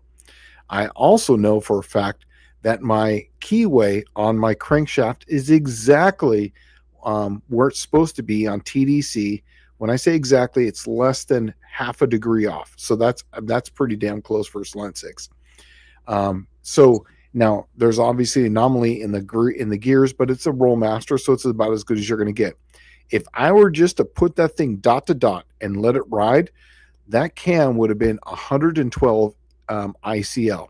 Now that cam also too was cut 4 degrees advanced. So it was a 110. It was supposed to be on a 106 ICL, and I know it was. So that tells me that somewhere in there with the stack tolerance, I lost 6 degrees somewhere and it actually retarded the cam 6 degrees. That means that cam would have been absolutely a Useless. steaming pile of turd. Just anything below 2,000 RPM would just been a steaming pile of turd. Actually, maybe even 2,500, and it would have just started to make power. But then it would have no cylinder head flow. It'd been crap. So I had to advance that cam 6 degrees to get it to the 106, and it actually came out to 106.25. But so that's the reason why dot to dot get you close. And if you get a decent setup, I made a short on it, but you got to take it down and build it back up each time. But it's just, you spend so much money on these cams and these engines, you might as well take the 30 minutes to degree the cam, because even with me, and I know everything was right, it still was 6 degrees retarded ICL. So do that. Yeah. One more thing too here is that that when Dallas and Mr. Wilburn were working on the van, I've actually been getting updates from Mr. Wilburn. They did a trick that I learned way back in the 1990s about cars that were full of crap, is that you get them all nice and hot with the oil that's in it. You drain all the oil that's in the pan out. Now the engine has to be hot. You put diesel, fuel into the oil pan. You fill it up to the line and you start it up, and all you do is let it idle for about 5 minutes. And then you drain that out. We did a little bit different. Okay. It still worked out really well. What we did was it was already a quart low. Mm-hmm. And we bought a half a gallon, which is 2 quarts. Yep. Filled it up with 2 quarts with the oil being low, and it was over full by 1 quart, but we're just sitting idling, right? Make a difference, yeah. Yeah. So we got it nice and hot, poured that 2 quarts in there, fired it up, and ran it for 15 minutes, and then drained it all out. Oh my God, the stuff that came out of it was black as night, right? And then the cool thing was that when John changed the oil in it, and because he drained most of it out, there was still some residual left in there, right? Yeah, which is fine. You leave it in there, yeah. And he changed the oil in it, added 5 quarts and a new filter. And as soon as he started up, it had better oil pressure. And I mean, like, significantly better, like 20 pounds more. So that means that it cleaned the pickup. Also, too, John's been giving me updates, and normally he changed the oil and it would be black as night within, 1,000 miles or something. He's showing me it's still brown on the dipstick and still got good oil pressure. So I'm telling you, if you do it, it does work. Well, and I do think that that's probably attributed more to that Quadrajet being tuned properly instead of that Holly that he had on there just dumping fuel in it. Okay, well that's true. That's true too. Yeah, but yeah, there was a lot of crap in there. But the oil pressure going up was definitely from cleaning that stuff out. So yeah, it cleaned that sump off. Yeah. And I think really that engine, if you remember, just the beginning of this year, it lost all the teeth on the timing chain, on the upper timing chain gear, because it had the plastic coated teeth, and so it lost all of them, and they ended up in the pan. And I'm sure John didn't get them all out, or didn't get any of them out. Matter of fact. Rachel Ray is asking, will using a carb hat require tuning changes 2 to 3 inch tall? Okay, typically sometimes it does lean it out slightly because you get a better velocity of air going there. Actually makes it run a little better because it gets a little better signal, which air is going through it a lot faster, and so it does help out with that. We've also known too that when we put it on there with the hat, it does make way more power, so it's actually using the fuel more efficiently. So, and also too, we also check by fuel flow. It requires the same. It's using the same amount of fuel. So, I would say yes. Check it out, but using the air fuel mixture gauge if you don't know how to read plugs all that well. There's certain things that if you change it, it will significantly change the tune on a carburetor. That if you've already dialed it in, this will undial it real quick. Free flowing exhaust, that a carb hat, and generally a carb spacer 2 inches or more will always make a big change in fuel metering. So be prepared for some changes when you have certain things like that. And that's just because, like Shane said, it just directs the air in more evenly across the top of the carburetor. It does. It basically gives it into a laminar flow. Normally when you're a carburetor, air's coming in, it's coming around, it's all this air, it's all over, the molecules going everywhere. Yeah. But when it comes in like this, now you're directing the air into the hat, and that's what gives you the powers, because air coming this way is not interfering with air coming this way. It's all coming in at the same curve. I'll tell you something I always wanted to try. A Q-Jet has a choke horn on it because it's meant for, it's a regular carburetor on regular street driven stuff, right? Mhm. But I always wanted to mill that air horn off. Like, have you ever seen a full race Holly? They have the choke horn milled off. The matter of fact, they're not even cast with it. Yeah. And so I always wanted to do that to a Q-Jet to see what kind of gain there was. Unstreak carburetor, the street carburetor, and make it just full race and Yeah. see how that would go. Because I think that there's so much gain in that, Mhm. not just the removing the choke horn, but think about it. On the secondary air doors, they're all held on with screws, right? Yep. What if you cut all the screw ends down and you smoothed it all out, right? How much gain would there be on that? There's a lot, because I've actually done that on some of my old Hollies. Remember, they had the screws, and the screws that protrude, and then the head would protrude.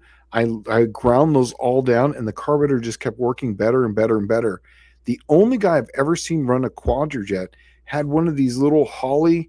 It was like a rubber piece. Yeah, I know. went on top.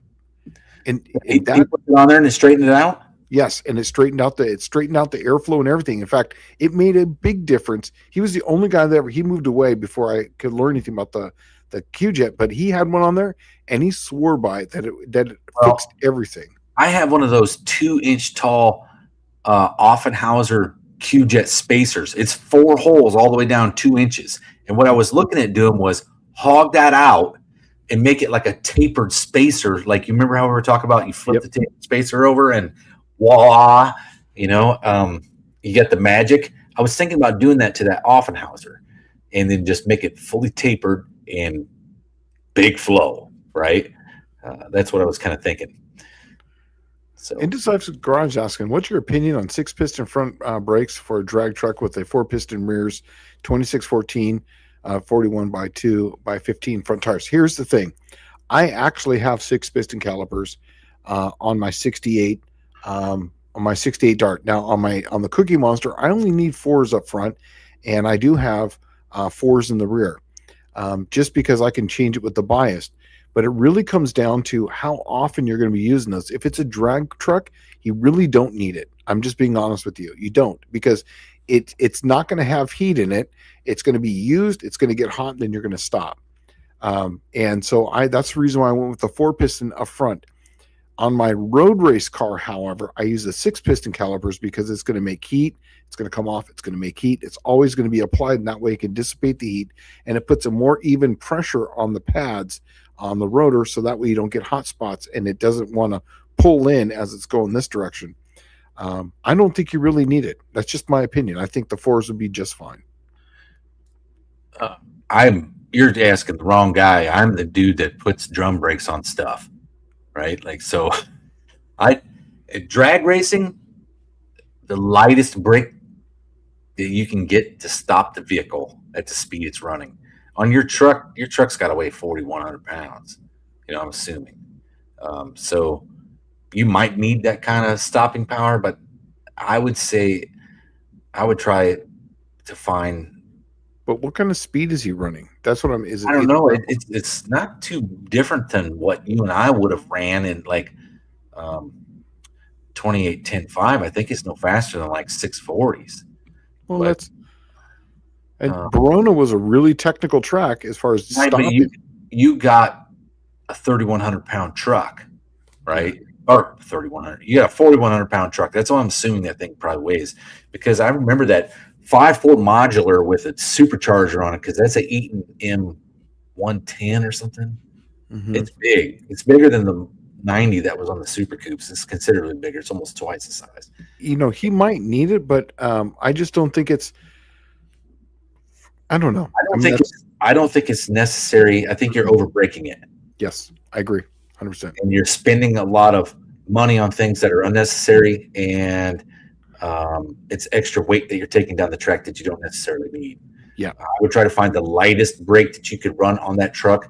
Matter of fact, I would probably see if you could get the rear end to go back to drums, and then use. That's what I ended up using, was a set of Ford Explorer rear drums that bolted on the 8.8. They were the heavy duty big brake option on with the towing package from a Ford Explorer. So they're like a 10 or 11 inch drum, 3 inches wide. And then on the front, if you can find an aluminum caliper, you know, it really, if you're wanting to spend the money on 6 piston calipers and 4 pistons for the rear, take that money, scrape it all together, and go buy a set of Strange brakes. That's where the money's at. It uses just like a basic caliper that almost everybody does, but I think it's a 2 piston caliper or a 4 piston caliper, but it's rinky dinky. The thing's only like this big, the whole entire brake caliper. My Willwood 4 pistons are really small and they weigh nothing. That's what they are, Willwoods. So Strange uses Willwood one. It's all the same caliper. It's literally Willwood making them. They're selling to Strange. They sell them to 10 different places. But you can get a Willwood, and it's Tiny. It's the lightest thing you got, and then the disc on it is like a 1/4 inch wide. Yeah, so they have a couple. They have the drag race disc, which is designed to get hot and then it cools down slowly, and then they have the road racing one, which is wider and they take different pads. But I just have the regular disc, and they're called super light calipers, and they weigh literally nothing. They're all aluminum, and they have internal crossovers for the fluid, and they have 4 corner bleeds on them. So that way, no matter where it's at, you can always bleed the 2 sides, and they work amazingly awesome. They work awesome. Wheelie King saying that he does something similar. He gets them hot, swaps in 50/50 diesel and 1030, idle for a good long while, and then repeat once. Works awesome. I unlike on the wife's on the Beaver, when we first got it, it was just, I took the valve cover off. It was black up and top. I got that thing hot, and then every oil change I did on that car for a good year, I would do this, and now that thing cleans it all out, and it looks brand new up on top, and it just works. And even if you get a little bit of, on a slant 6, sometimes you'll get oil that black coke oil that be on the crankshaft. It just cooks onto there. You do this and it comes right off. Well, so the diesel, the trick behind diesel fuel is the detergents in the diesel fuel. Absolutely. Right? They're very strong. They're very potent. They're meant to clean out a fuel system where it literally just flows through it. Right. And that's what really works well. That's why you don't put the engine under any load. You let it sit there and idle. That heat plus the detergents in the diesel fuel make all the stuff run out. Indecisive Garage says 3,000 pounds, 800 horsepower, show at least 135. No, you're fine, dude, because I'm right there too. My car weighs 3160. I make about 1,000 on nitrous, and I have 4 piston calipers up front, and I can literally stop at the first stop at most tracks, even at Holly Springs.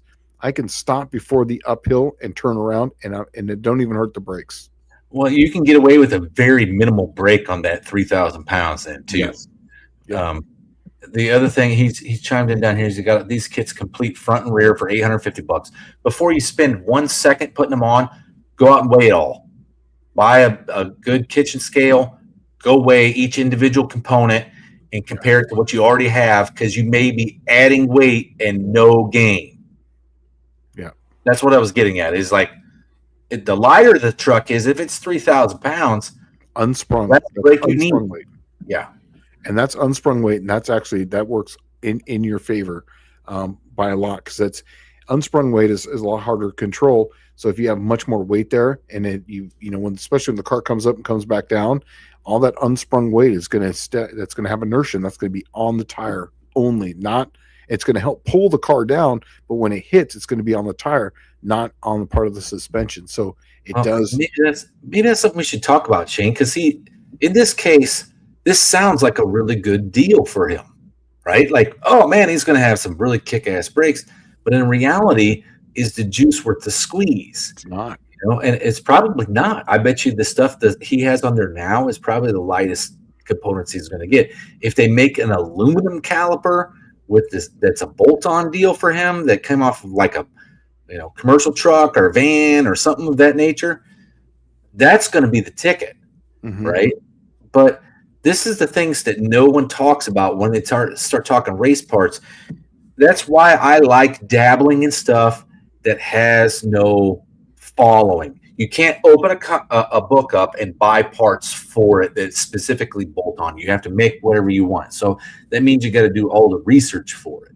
And when you do the research for it, you come up with things like this, the brake kit that would work for it. Like my T-Bird, the big one for my T-Bird was when my T-Bird was new, because it was not a turbo coupe, it was what they call the 5.0 Sport Coupe. It came with the 9-inch or 10-inch discs up front with the real spindly little brakes. And everybody in the T-Bird group was putting the Lincoln Mark 7 brakes on and converting it to 5 lug, right? So they buy the calipers, they buy the rotors, they buy the spindle for a Mustang 5-liter or a turbo coupe or a Lincoln Mark 7, and they bolt these things on. Well, next thing you know, they slow down by a tenth and a half. Nobody could figure out why. And it was obvious when you held the parts up next to each other. The rotor became 12 inches, right? Yeah. And the caliper became like this big cast iron heavy duty son of a bitch. And you had to have a different master cylinder for it, which necessitated different brake lines for it. And everything started adding up. And what you're doing is you're adding 100 pounds. But because you're drag racing and it's stopping in a straight line and you got plenty of room to shut down, it was negligible and non-noticeable. And the one thing you got to think about too is that you're going to have all that braking power on tiny little tires. So usually you have 165s or front runners up front. So, and that's the way I looked at it, is like, why do I need 6-piston calipers on my car? Because I'm going to only have 165s up front. So there's not much contact patch. Yes, it's in a dive and you're hitting the brakes, but there's only so much contact patch hitting the ground, and you're usually way over pressured on those tires anyways. You're up near 40 or 50 pounds. So the contact patch is this. So I didn't want to over brake those. And I would see people skid their cars constantly at Verona who had the really high end brakes and all this other stuff, and they were killing their tires. I'm like, I just went with the super lights. I went with the technically, a smaller brake, but like Dallas was saying, it was lighter. I was actually gaining something from it. And that way, when I slammed on the brakes, if I needed to, it wouldn't lock up my brakes. It was actually allowing the car to stop, and it wouldn't overpower the tire that was already there. I always make the rears much bigger, and they always seem to stop better. Make the fronts as small as possible, and the rears, if you're going to make anything work better, make the rears work better. I control my bias by doing that too. On mine, I have a Willwood adjustable bias. And then on the Cookie Monster now, I got rear calipers on that. It was drum brakes on the back, but I went to calipers once I started getting into the 5s deep. Well, and I noticed that it was helping me brake a lot easier and better. I should say this, I guess. This is drag racing only. Only. Drag racing only. If you do this on a road race car, you're fucked. You're fucked because it's going to come around on you. Car kind of setup, you're fucked. Yeah. You're going to end up cooking brakes. Yeah. And another thing too is I don't use the engine to slow down either too. I'm literally in neutral and using only my brakes because I don't want to wear out my rod bolts. So I don't like, if you're going to blow an engine, it's usually as soon as you let off the throttle. He says it's all aluminum except the bolt-on rotor. Yeah, exactly. So it's a Willwood system, and it's probably a Willwood. It's got the aluminum hub, and it's like this aluminum hub, and then it's got this aluminum spacer, and then you could put different rotors on it, and then the bracket that comes off is also aluminum. It's probably just like mine, but it's just a bigger caliper. I just don't see the benefit if you're running a really small thin tire. That's just my opinion. To me, it wouldn't be for me. I would go with something that's just like a 4-piston, because then it would be even lighter, and that way you don't over brake the front brakes. I always just lean on the rear brakes heavy because you got all that big slick, right? You got a ton of contact patch. That's what the whole entire back of the car was designed for. So you just lean on them hard. It feels funky because it doesn't stop like a normal car where the nose dive real hard. You feel it pulling from the rear. Plymouth the Bible says, I know Mopar guys that swapped to 9-inch A-body drum brakes because they're light. I just gave those away. Those were what was on Plan Z. I went to 75 brakes on that because I'm going to be driving that thing probably on the street on some drag and drives. So I'd rather have a disc brake on it just for that reason. And it's going to be basically what I had on the Cookie Monster It's literally the brake system that was on the Cookie Monster. It's going to go on that one before. So it's just a stock. And I weighed it, and it was really not much difference. Did you know that, Dallas? Is that I weighed the drilled A arms that he had, the front disc with the spindles and all that shit that he had, like drilled holes on, and then the disc brakes. It was only 15 pounds difference. 15 pounds, not per side, total. Yeah, that's nothing, but it does add up over time. I can see why he did that, and he was being cheap because it was the stuff he already had. Yeah. Like, my T-Bird, when I went to the Strange Brakes, dude, I went to a tubular K member. I went to a coilover setup. I ended up taking like 250 pounds off the front of that car, and I had the same stuff, if not better, than what was originally on there. So there was a big gain, but I also started off that way because, like, I didn't piece together the front suspension. I had started off like, okay, I'm going full drag racing, right? And every part I buy from this point forward has to be well thought out, and it has to pay for itself. So the way I looked at it was, the lighter you make the car, the less wear and tear on the drivetrain, the less fuel that it takes. So it's better on your wallet all around, right? And so that's how I looked at it. And I mean, you could have went nuts and put like Lexan windows in it and taken all the weather stripping out. And I mean, all that stuff will eventually add up to something. Mm-hmm. But the things that I took out, I left all the factory glass in it because, god dang, I don't have $600-700 for a windshield, or a back window or Lexan sides. I just took the crash guard out of the door, and if anything, I bought the stuff that I needed to get the crash guard out of the door without hacking the door all up. Then where the openings are at in the door so you can access the window, I took the regulators completely out. All I did was keep the rail in there, and I put a piece of wood with 2 deck screws through the door to hold the wood in place that kept the window up. That was it. I got rid of everything else, and the piece of wood was only as long as those 2 deck screws. Like, it was only like this big, right?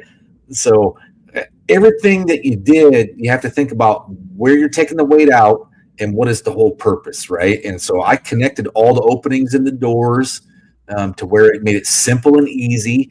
And then on the back side, then I put the door card back on, but on the back side of the door card, I did a hole saw just like Tony, except for I took the bit out of the center and I just started drilling holes through the plastic to where if you took the door card off, you would see it's so spindly and useless that, I mean, you could not even make the thing function.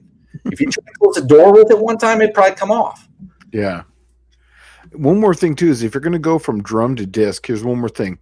Drums are actually better down the track because they fully disengage. Yeah, they don't drag. But what I have on my cars, I have springs. So they have Willwood sells these springs. So that way, when you let off the brakes, they're heavy springs that just clip inside there and they open up the pads. So the only thing about that, though, is that you have to hit the brakes once and then have to hit the brakes second. They actually sell them for road race cars just for that reason. So that way, when they're going down the road, they don't drag the brakes and actually create heat. But that's why you'll see road race guys, they have to hit the brakes a couple times, and that's to pump them up to get them to work again. So that's what I have on my car is literally those springs on both front and back for that. So you'll see me hitting the brakes. Now, ultimately, you cannot let your pads get low on that because sometimes you're going to have to hit them 2 times to get them to work. So I tend to change the pads. They're cheap enough every year just for that reason. If they get down, so that way I just have to barely hit it like half a time, and then the brakes are right there. So So Dylan Levi said, "There's nothing like hopping in your race car and using the power windows. The Laguna is on the edge of race car and street car. I'd say in the next 2-3 years, I'm going to have to build a race car." So. And I don't think I've ever told this on here before. Have I ever told you why my T-Bird ended up the way it did? Yeah, accident. You said it. Yeah. Well, there was 2 things. It got hit. Yeah. It was parked one time. It got hit in the front, and it cleaned the whole front end off the car. Okay, and then the second thing was after I got the front end fixed, I had a roll cage and stuff, and then it was a street strip car, and it ran 660s in the eighth, which was pretty fast. And it was 302 with nitrous, and it was fun. And I kept breaking stuff, and I was dumb. But I got stationed in Hawaii, so I took my truck, my trailer, and my race car to Oahu, Hawaii. Right, greatest thing I ever did, racing in the Aloha State. The day after I got there, they shut the fucking track down permanently. So I just spent $8,000 to ship stuff over there that I didn't even get to use. Then, so I'm like, well, I have no place to park this. So I parked the car on my trailer, and I paid for a storage unit at the Navy's auto hobby shop over in Eva Beach. And lo and behold, the Navy shut down the military side of Eva Beach. And that in turn shut down all of the MWR supported stuff like the auto hobby shop. So they just came in and padlocked everything one day while everybody was at work. And then 3 years later, I'm like, hey, can I get my car and trailer out of here? I mean, I'll even pay up to today. You know, oh man, we can't let that out of there. So then I had to go through the Admiral. I had to raise hell to get everybody's stuff out of there because they literally just came and locked it all in there. And you couldn't get your stuff out. Well, just lucky me. I go in there to get my trailer and car out, and a whole bunch of mongooses decided to move in inside the car, have babies, take a shit, whatever they felt necessary inside the car. And they chewed up my really nice interior, which was two-tone. It was charcoal gray over silver, and just ruined it. So there was nothing that I could do with the car after the chassis was already tweaked, and then the interior got just chomped up. And I mean, dude, those cars had some wire. You know, they were like you were riding lightning in that sucker if you grounded something out wrong. It was bad because it had 6 or 8 way power seats with lower lumbar, and then I mean it's virtually one step away from a Lincoln Mark 7. So you can imagine how much electricity was, you know, those things were using. And so once the mongooses had chewed the wiring harness out of it, I had no option if I wanted to use the car for anything than to put my own harness in it. Yeah, make a race car out of it. Yeah. That's what I did was I just went full race car. So One Eyed Cat's asking, if I'm going to a dual pot master cylinder from a single, can I run brake lines from each pot to each front and back, or do I need a proportioning valve? Something you got to get an adjustable portioning valve. So, You don't have to. Yeah, you should, because what's going to happen is if he goes to a dual pot and say he's got disc up front and drum in the rear.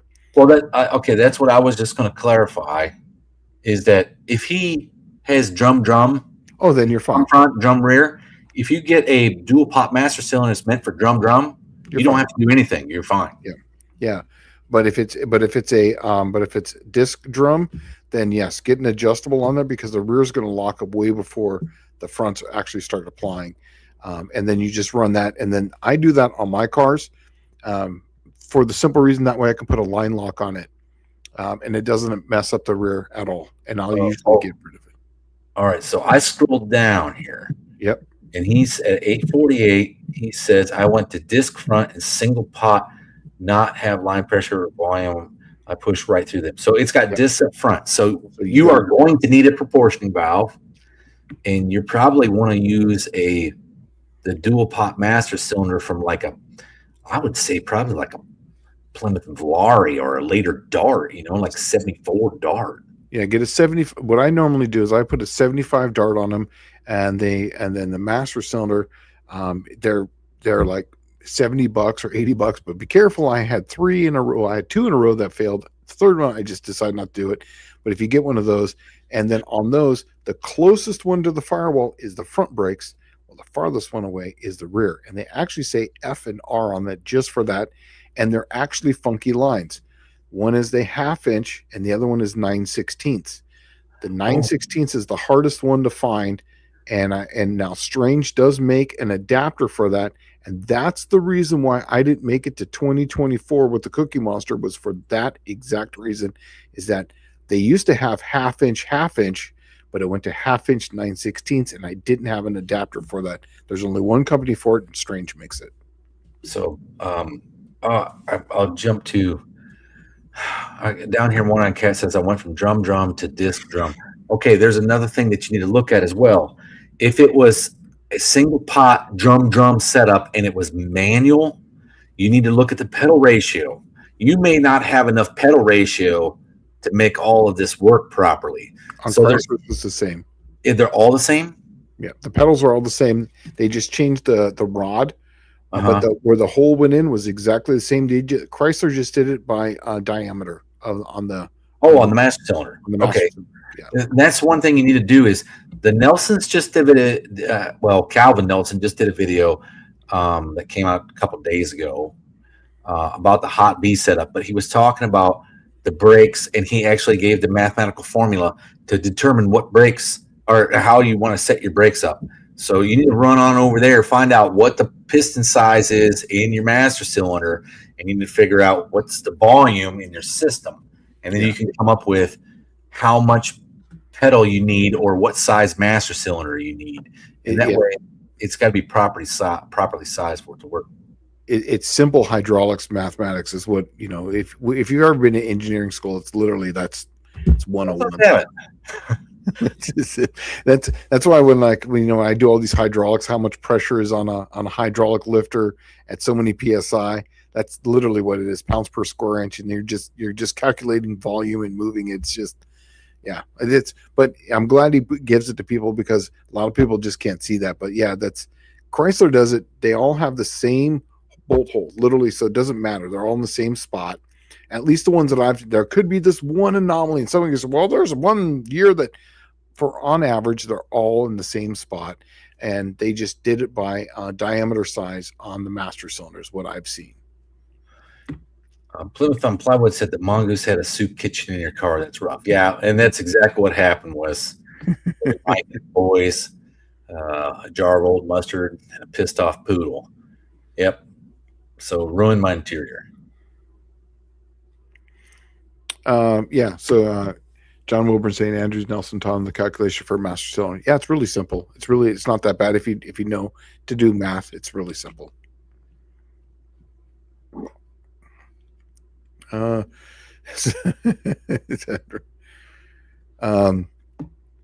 Logically it could be mongoose, haha, but they are mongooses. That really sucks. They destroyed your car. Yes, I agree. That sucks. Yeah. But now you have a race car from it. So well, I did, and I had to look at it like, all right, well, it was inevitable. It was going to be here anyway because the front end was literally ripped off and then pulled back into place with a port power. So, and if you ever look at the front end of my car with the hood off, you see from the shock towers or strut towers on the Fox body forward, the whole entire frame rail was it's just mangled to death. It was literally bent over at a 90 degree at the strut towers across from the driver's side to the passenger side. I've often wanted to cut that off and put those spindly little front ends that they have for the Fox body up there to homemade core support, the whole 9 yards out of chromoly tube. It's real small. We were talking about brakes here. I'm not a lot of people watch any of my videos, but they watch a lot of the shorts. But if the master cylinder, what I thought was interesting is that on the Mopars, the master cylinder for the vacuum brakes has a smaller diameter than the manual brakes is. And I don't remember the numbers, but it was 980 for the vacuum brakes, and then for the manual brakes was 1060. So it was a much bigger piston.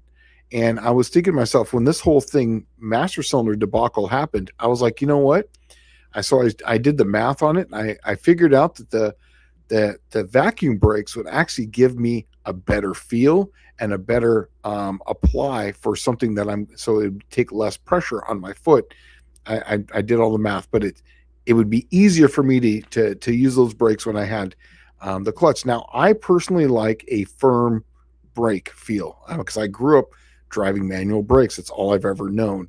And my very first vacuum brake in the Dart was actually the Lizard King. So that just goes to show you that sometimes even the factory sometimes does the math a little funky. I did the manual brakes on my T-Bird, and it was use I can't remember what it said because I bought a kit that was like, it just had the firewall bracket that you put on there, and then change the pedal because it had a different pivot point on the pedal. You had to change that. I can't remember what it said. It said like use like 7/8 or no, is it 15/16? I don't remember. It's either 7/8 or 15/16 to like 1 inch, and for the master cylinder, right? Anything like that, any size within there, you could use that as a master cylinder would be ideal. Mhm. Okay, well then it's got different calipers on it, and then I got different brakes in the rear that are for like a large 1 inch pistons for a heavy duty Ford Explorer rear end. So everything was different, right? And I'm like, so I started doing the math on all the volumes, and I'm like, oh, I need a 1 1/8 inch bore master cylinder. So I get the 1 1/8 inch bore. I go to the junkyard. I find a Lincoln Town car, dude, and I like bolt it all in. I'm bleeding it out, and I'm putting that, what is it, the .5, the silicone stuff? Yes. Yep. Because that's what it requires for those brakes for the Strange or Willwood brakes is .5. So I put this stuff in there. It's coming out like marbles. I mean, it's like solid almost. It's very thick compared to regular brake fluid. And I go to press on the pedal, and I mean, you can literally stand up in the car trying to push that thing down, and you didn't have enough ass Nope. down at all. And I'm like, all right, let's go back and say, let's take it back 2 sizes. What I decided, like, I'm going to go back 2 sizes smaller. And it took me forever to do the research to find out what car, because I was using a junkyard master cylinder. I was cleaning them out with, I would buy the master cylinder rebuild kit, Mhm. and then clean them out with brake cleaner, and then put them back together, right? Yeah, it works. Yeah, and I was like, as long as it's functional when you get one, it's going to be fine. Yeah. So, since it was all an experiment anyway, you didn't want to go spend a bunch of money on stuff that you might not work. And most places won't take brake stuff back if you actually put fluid in it. So, but anyway, yeah, I ended up I took it back to like a 7/8 master cylinder, which it said in the book, which was ideal. And I think that's where I ended up, but they're still a little stiff. Mhm. Yeah, I like my brakes to where they're at. They just feel good because I want that positive feel, so I don't overpower them, on the brakes. So, but man, we've only got about 2 minutes left. This time has flown by. So I'm going to say, you got first thing, let's go see Mr. John Wilburn on his channel, Friday, 7 Central. He's the bringer of the No Name Nationals, Mr. John. Oh. Yes. Yeah, let me say something here. Barrows says something. I ran out of room in my firewall and vacuum for my cam, so I'm going with a Hydro brake from an early 80s Cadillac Seville. They're a lot smaller than the heavy truck ones. Yeah. Hey, I'll tell you something super interesting here that you might not know. All the Grand Nationals and Turbo Ts had Hydro Boost brake system. Okay. Mhm. You can buy that standard for GM, but just because it's a Grand National piece, it's like 3 times more than anything else. But they didn't take that system from anywhere and just create it for the Grand National. It's come off the Astrovan, and you can go to the Astrovan and get all the stuff for $1.99, and entire Hydro Boost brake system using the Saginaw high ratio steering box, the whole 9 yards, and everything matches right up. It's a killer little system off of the Astrovan. It might actually even be the same as that Caddy.